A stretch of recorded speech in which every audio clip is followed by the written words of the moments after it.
And joining us now is criminologist Casey Jordan. Casey, good morning to you.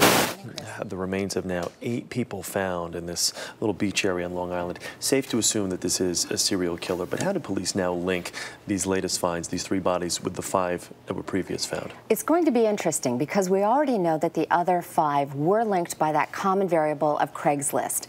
These 3 will be interesting to get their DNA, their dental records, find out who they are they female, are they in that same 20-something age range, were they also on Craig's List, and any diversion from that, which is completely possible, will make this even more complicated. But if it fits that pattern, then you can be absolutely sure this is the work of the same person or persons. How long will it take to identify with DNA or whatever other measures possible with these new bodies? Yeah, the state of the remains is going to be the key. They could be an older set of remains than the ones that were found several months ago.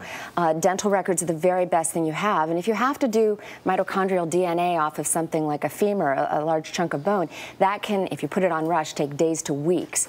Again, having information on missing women that you can match that to is really the key to getting it done quickly. DNA will be vital, though. Absolutely. And the area that these bodies were found, it's around salt water, it's in that marshy land right there. What does that say to what this individual or individuals is thinking? You have 2 different theories here. One, that the person put the bodies there on purpose, knowing that the elements, that salt spray, the constant hurricane-style winds during the winter, will cause the decomposition more quickly. The other theory would be that this is an area, and I'm quite sure this is accurate, that is both familiar and convenient to the perpetrator. He knows it well, and everything's found within a mile range. I wouldn't be surprised if we find more bodies soon. The victims, like we said, have been identified, some missing, or the 5 victims, some missing as far back as 2009. And this just shows this has been going on for quite some time. Police have no leads yet at all, or are they just not saying anything? I think they're not. I think they know a lot more than we know. There's number one, you've got to remember this all started because of the missing woman, Shannon Gilbert. And we haven't found her yet, which is still this huge question mark. Is she out there? Is she alive? And if you have 8 women within a year and a half, you're talking about a certain type of killer who is perhaps even speeding things up or decompensating and putting the murders a little bit closer together. If there's a cooling off period, it would probably be getting shorter right about now.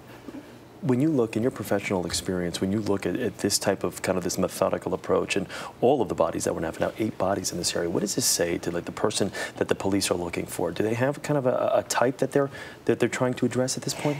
Well, at this point, I don't know the manner of death. Police may not either. We don't know if they were shot, stabbed, strangled. That would tell us a lot. Yeah. We don't know, because of the state of the remains being so decompensated, whether or not they were posed, tossed, dismembered. We don't know any of that.